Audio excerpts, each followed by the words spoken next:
আসসালামু আলাইকুম। আমাদের সামনে একটা এজোস্পার্মিয়ার পেশেন্ট। তো উনি কতবার আইভিএফ করেছে আমি ওনার মুখ থেকে শোনাচ্ছি। কী নাম আপনার? মোহাম্মদ গোলাম রব্বানী। আচ্ছা, বাসা কোথায়?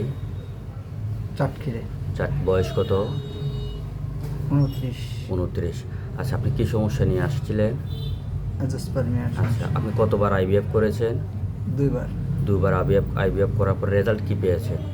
2বার পজিটিভ আসছিল, পরে আর কি নষ্ট হয়ে গেছে, নষ্ট হয়ে গেছে। আচ্ছা, এটা বোঝাতে চেয়েছে আইভিএফ করলে যে সাকসেসফুল হবে ব্যাপারটা এরকম না।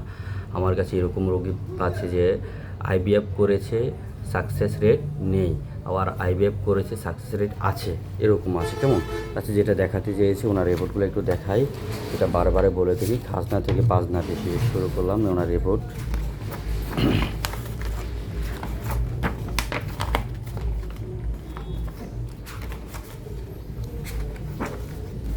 কত রিপোর্ট দেখো, বান্ডিলি রিপোর্ট। এ হচ্ছে ওনার রিপোর্ট, এ হচ্ছে আরও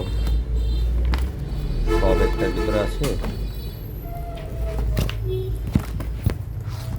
যে ওনার রিপোর্ট আর শেষ নেই, অল্প বয়সে এতটুকু এগিয়েছে, খুব ব্যয়বহুল খরচ করেছে, তো ওনার সাকসেস রেটটা 0। এটা হলো দুঃখের ব্যাপার। এ হচ্ছে ওনার রিপোর্ট। আর কত দেখাবো? বান্ডেলে রিপোর্ট দেখে দিলাম।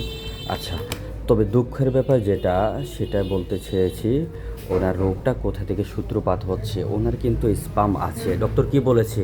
আপনার স্পাম আছে, তাই না? এটা বের হতে পারতেছে না, তাই না? এখন এটা তো স্যার বলতে পারছি না। এটা বলেনি। আচ্ছা, আইভিএফ করতে হলে স্পাম থাকতে হয়, আর স্পাম ছাড়া তো আইভিএফ করবে না। আচ্ছা, তার মানে কি আপনার স্পাম আছে, এটা বের হতে পারতেছে না। এটাকে বলে অবস্ট্রাকটিভ অ্যাজোস্পার্মিয়া। এটা কি বলে? Obstructive azoospermia. তারা এই লেখাটা উল্লেখ করেনি যে অবস্ট্রাকটিভ অ্যাজোস্পার্মিয়া, জাস্ট উল্লেখ করে দিয়েছে অ্যাজোস্পার্মিয়া। আচ্ছা, সেটা ডক্টরের বোঝার ব্যাপার।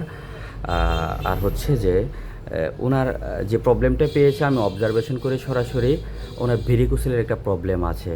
হ্যাঁ, সিস্টেরও একটা ব্যাপার স্যাপার থাকতে পারে, এটা আমি শিওর হবে। ওনাকে টেস্ট লিখে দিয়েছি, ওই টেস্টটা করার পরে উনি রিপোর্ট দিলে আমি শিওর হয়ে বলে দিতে পারবো।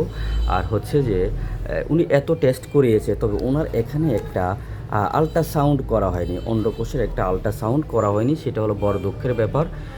তো লক্ষ লক্ষ টাকা খরচ। কত টাকা খরচ হয়েছিল আপনার সর্বমোট? প্রায় 10 লক্ষ টাকার মতো খরচ। প্রায় 10 লক্ষ টাকার মতো খরচ হয়েছে। কত টাকা ইনকাম করবে আর খরচ করেছে কি, এখনও দেনাপানা আছেন, তাই তো বলেছেন কিছুক্ষণ আগে। হ্যাঁ, এখনও দেনাপানা আছে, মানুষের কাছ থেকে ধার করে উনি ট্রিটমেন্ট করেছে। তো বড় দুঃখের ব্যাপার, উনি সাকসেস হয়নি। তো ঠিক আছে, এটা হলো বড় ব্যাপার যে আপনি টেস্টটা যেটা দিয়েছে আমি এটা করে আমাকে রিপোর্টটা পাঠাবেন, ঠিক আছে? তবে আমি ভেরিকোসেল শিওর, আপনি অবজারভেশন করে যেটা পেয়েছি, তবে রিপোর্টে আপনার শিওর হতে হবে নাকি? ঠিক আছে, ভালো থাকুন। আর কিছু বলার আছে? ওনাকে ওষুধ দিয়েছি, ট্রিটমেন্ট শুরু করেছি, দেখা যাক আল্লাহ ওনার ভাগ্যে কী রাখে। ঠিক আছে, ভালো থাকুন। কেমন?